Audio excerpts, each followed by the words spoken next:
السلام علیکم ورحمۃ اللہ تعالی وبرکاتہ۔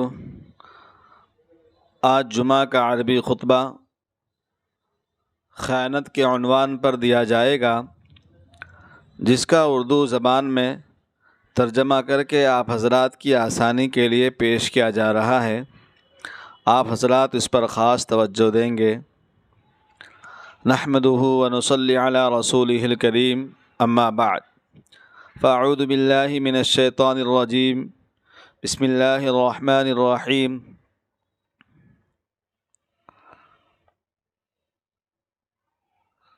جس طرح امانت کی حفاظت اور اس کی ادائیگی قرآن و حدیث کی روشنی میں بڑی فضیلت آئی ہے، اسی طرح امانت کی حفاظت میں کوتاہی کرنے اور اس میں خیانت کرنے پر بھی قرآن و حدیث میں بڑی سخت وعید بھی سنائی گئی ہے۔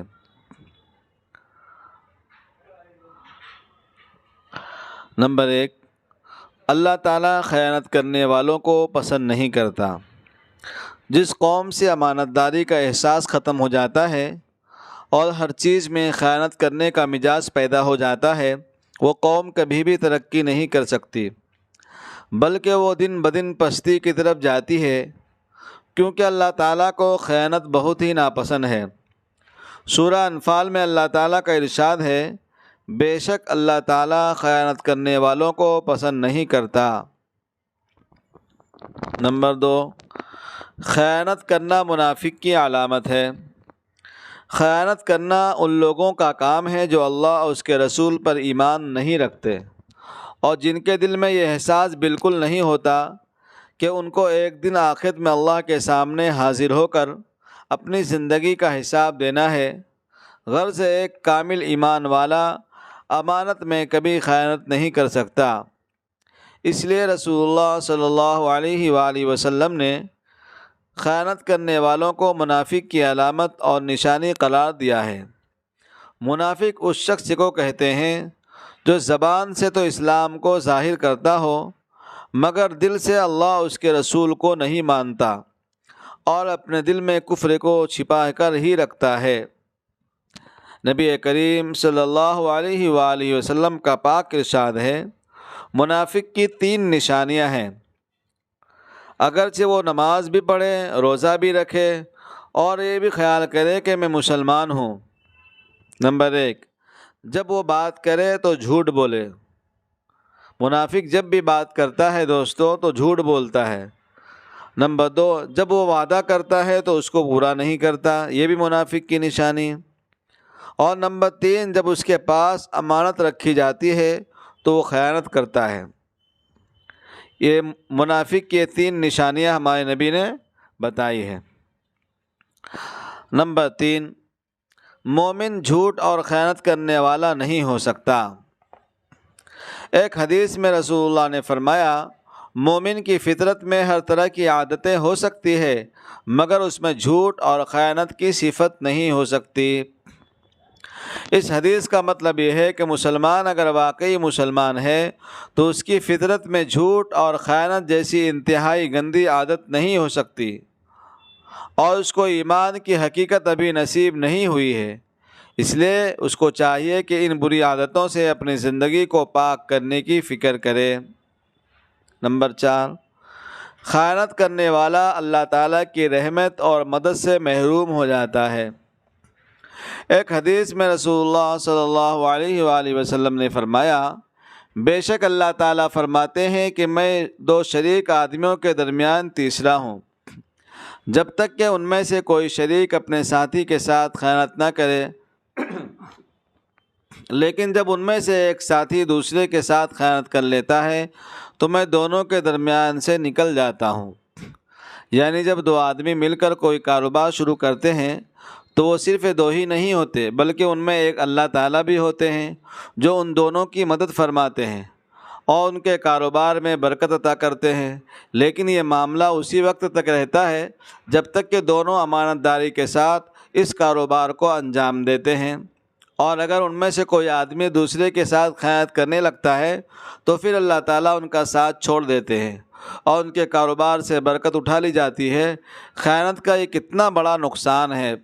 اس لیے ہم دیکھتے ہیں دو پارٹنرشپ میں دھندا یا بزنس کرتے ہیں یا کوئی کاروبار یا دکان وغیرہ لیتے ہیں، اگر ان میں سے ایک کا بھی نیت گڑبڑ ہو جاتی ہے تو جو ہے وہ دکان بند کرنی پڑتی ہے، بزنس ختم ہو جاتا ہے، یہاں تک کہ پرانا دوست یا پرانی رشتہ داری یا خاندان کا ہمیشہ کے لیے جو ہے دشمنی میں تبدیل ہو جاتا ہے۔ ایک خیانت اتنی بیکار اور بری چیز ہے، اس لیے ہم سب کو سامعین بچنا چاہیے۔ نمبر 5، مال غنیمت یا اجتماعی چیزوں میں خیانت کرنا بھی سخت گناہ ہے۔ ایک حدیث میں ہے کہ خیبر کے موقع پر ایک شخص کا انتقال ہو گیا، آپ صلی اللہ علیہ وسلم اس کا تذکرہ کیا تو آپ نے فرمایا تم لوگ اس کی جنازے کی نماز پڑھ لو۔ یہ سن کر صحابہ کرام کے چہرے کا رنگ بدل گیا، کیونکہ وہ جانتے تھے کہ جس آدمی کا اللہ کے راستے میں انتقال ہو جائے اس کا مرتبہ بہت اونچا ہے، اور یہ شخص تو ایسا ہی تھا، پھر بھی آپ نے کیوں ان کی جنازے کی نماز پڑھنے سے انکار فرمایا؟ صحابہ کی حالت محسوس کر کے آپ نے فرمایا کہ تمہارے ساتھی نے اللہ کے راستے میں ہوتے ہوئے بھی خیانت کی ہے۔ اس کے بعد ہم نے اس کے سامان کی تلاشی لی تو مال غنیمت میں سے چند دانے موتیوں کے ملے جو 2 درہم کے برابر بھی نہ تھے۔ یوں تو ہر طرح کی خیانت حرام ہے، مگر ایسے مال میں خیانت کرنا جس میں بہت سے لوگوں کا حق ہو بہت ہی سخت گناہ ہے، کیونکہ اگر ایک شخص کے ساتھ خیانت کی جائے تو اس کو پہنچانا آسان ہو جاتا ہے، لیکن اجتماعی چیزوں میں خیانت کر لی جائے تو ان کو ادا کرنا بہت ہی مشکل ہوتا ہے۔ نمبر 6، خیانت کرنے والا قیامت کے دن خیانت کی ہوئی چیزوں کو لے کر آئے گا۔ سورہ آل عمران میں اللہ تعالیٰ کا ارشاد ہے، جو شخص خیانت کرے گا وہ قیامت کے دن اس چیز کو لے کر آئے گا جو اس نے خیانت کی تھی۔ حدیث میں آتا ہے کہ ایک شخص حضور کی خدمت میں ایک رسی لے کر آیا اور کہا کہ یہ رسی ہے جو ہمیں مال غنیمت میں مل گئی تھی۔ آپ نے فرمایا کیا تو نے بلال کی آواز سنی جب اس نے 3 بار پکارا تھا کہ جس کے پاس غنیمت کی کوئی چیز ہو وہ لے آئے؟ اس نے کہا جی ہاں، یہ آواز تو میں نے سنی تھی۔ آپ نے فرمایا پھر تو کیوں اسے لے کر نہیں آیا؟ اس پر اس شخص نے عذر پیش کیا جو قابل قبول نہیں تھا۔ آپ نے فرمایا کہ تو ہی اسے قیامت کے دن لے کر آنا، میں تجھ سے ہرگز قبول نہیں کروں گا۔ حضور صلی اللہ علیہ وسلم نے وہ رسی اس لیے قبول نہیں فرمائی کہ اس میں تمام لوگوں کا حق تھا اور سارے لوگ ادھر ادھر چلے گئے تھے، اب ہر ایک کو پہنچانے کا موقع نہیں تھا۔ نمبر 7، خیانت کا مفہوم بہت وسیع ہے۔ ایک اہم بات یہ بھی ہم سب کو صحیح طور پر نہیں سمجھتے، یاد رکھنے کی ہے کہ امانت کے مفہوم میں جتنی چیزیں داخل ہیں ان سب میں کوتاہی کرنے کا نام خیانت ہے۔ اللہ تعالیٰ فرماتے ہیں اے ایمان والو، تم اللہ اور اس کے رسول کی حقوق میں خیانت مت کرو، اور نہ جانتے بوجھتے اور اپنی خیانت میں امانت میں خیانت نہ کرو، یعنی جان بوجھ کر بھی اپنی امانت میں خیانت نہ کرو۔ یہ بھی سورہ الفان کی جو ہے آیت ہے۔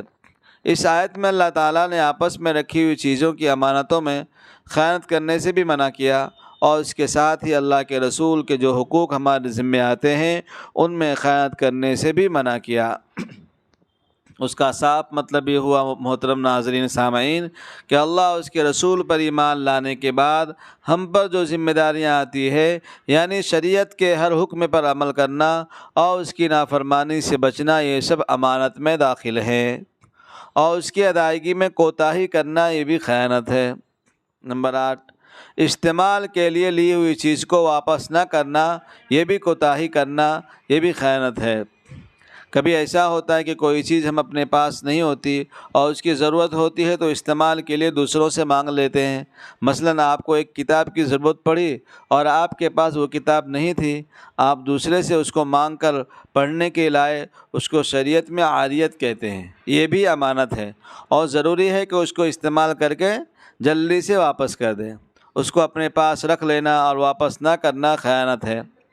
نبی کریم صلی اللہ علیہ وآلہ وسلم کا پاک ارشاد، عاریت یعنی استعمال کے لیے لی ہوئی چیز لوٹائی جائے گی۔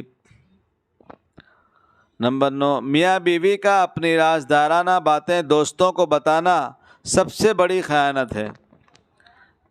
یہ بڑی غور کرنے کی بات ہے۔ مسلم شریف کی روایت ہے کہ نبی کریم صلی اللہ علیہ وآلہ وسلم نے ارشاد فرمایا، بلا شبہ قیامت کے دن اللہ کے نزدیک امانت کی سب سے بڑی خیانت یہ ہے کہ کوئی شخص اپنی بیوی کے پاس جائے اور آپس میں میل ملاپ کرے، پھر یہ شخص ان باتوں کو اپنے دوستوں میں پھیلا دے۔ یہ بدترین خیانت ہے، بچنا چاہیے۔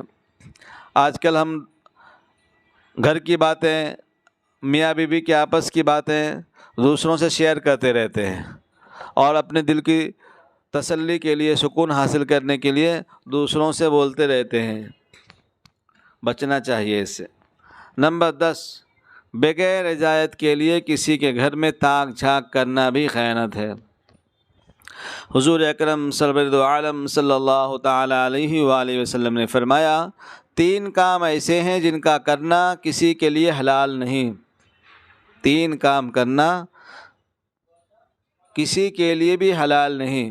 ایک یہ کہ کوئی شخص کسی کی جماعت کا امام بنے، پھر ان کو چھوڑ کر صرف اپنے لیے ہی دعا کرے، اگر ایسا کیا تو اس نے خیانت کی۔ دوسری چیز یہ کہ کوئی شخص اجازت لیے بغیر کسی کے گھر میں نظر ڈالے، اگر اس نے ایسا کیا تو گھر والوں کے ساتھ خیانت کی۔ اور تیسری چیز یہ ہے کہ کوئی شخص پیشاب پاخانہ کو روکے ہوئے نماز نہ پڑھے جب تک کہ اس سے فارغ نہ ہو جائے، یہ بھی خیانت ہے۔ قرآن و حدیث کی روشنی میں دیے گئے خطبے کا خلاصہ۔ آج کے اس خطبے سے ہمیں پہلی بات یہ معلوم ہوئی کہ اللہ تعالیٰ خیانت کرنے والوں کو پسند نہیں کرتا۔ دوسری بات، نبی کریم کے حدیث سے معلوم ہوئی کہ خیانت کرنا منافق کی علامت ہے۔ تیسری بات سامعین یہ معلوم ہوئی کہ رسول اللہ نے فرمایا، مومن کی فطرت میں ہر طرح کی عادتیں ہو سکتی ہے، مگر اس میں جھوٹ اور خیانت کی صفت نہیں ہو سکتی۔ سامعین، چوتھی بات یہ معلوم ہوئی کہ خیانت کرنے والا اللہ تعالیٰ کی رحمت اور مدد سے محروم ہو جاتا ہے۔ پانچواں پیغام یہ ملا کہ مال غنیمت یا اجتماعی چیزوں میں خیانت کرنا سخت گناہ ہے۔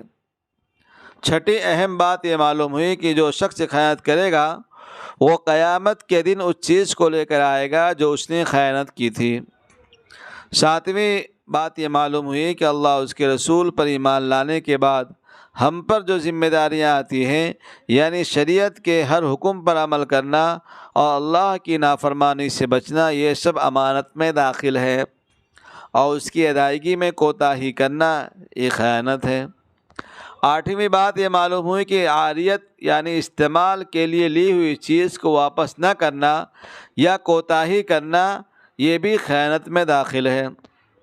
نواں اہم مسئلہ یہ معلوم ہوا کہ میاں بیوی کا اپنی راز کی باتیں دوستوں کو بتانا یا کسی اور کو بتانا، شیئر کرنا، یہ بھی بڑی خیانت ہے۔ 10ویں اہم بات یہ معلوم ہوئی کہ بغیر اجازت کے لیے کسی کے گھر میں تاک جھانک کرنا یہ بھی خیانت ہے۔ لہٰذا آج کے اس خطبے میں خیانت کرنے کی جو وعید اور نقصانات قرآن و حدیث کی روشنی میں آپ حضرات کے سامنے بیان کیے گئے ہیں، ہم ان کو اپنے سامنے رکھیں اور ہمیشہ اس سے بچنے کی کوشش کریں۔ اللہ تعالیٰ سے دعا ہے کہ ہمارے اندر شریعت کے مطابق زندگی گزارنے کی فکر پیدا کر دے اور ہماری زندگی کو ہر طرح کی خیانتوں سے پاک کر دے اور ہماری خدمت کو قبول فرمائے۔ سامعین، آج کے جمعے کا عربی خطبہ جو اردو زبان میں آپ حضرات کے سامنے پیش کیا گیا، خیانت کے عنوان پر، آئیے ہم سب مل کر عزم کرتے ہیں کہ ہم سب اس پر عمل کر کے اور امت کے ہر فرد کو عمل کرانے کی کوشش کریں گے انشاءاللہ تعالی۔ آپ حضرات بھی کہیں انشاءاللہ تعالی۔ اللہ ہم سب کو توفیق عطا فرمائے اور ہماری خدمات کو قبول فرمائے۔ آپ تمام سامعین ناظرین کو اگر ہمارا یہ کام پسند آتا ہو تو ہمیں لائک اور شیئر ضرور فرمائیں اور ہمیں اپنی دعاؤں سے بھی ضرور نوازیں۔ اور جو حضرات ہمارے اس چینل میں نئے ہیں وہ حضرات سے گزارش ہے کہ ہمارے چینل کو سبسکرائب ضرور فرما دیں، اور اچھا لگے تو ہمیں کمنٹ باکس میں اپنی دعاؤں سے ضرور نوازیں۔ شکریہ۔ وما علینا الا البلاغ المبین۔ والسلام علیکم ورحمۃ اللہ تعالی وبرکاتہ۔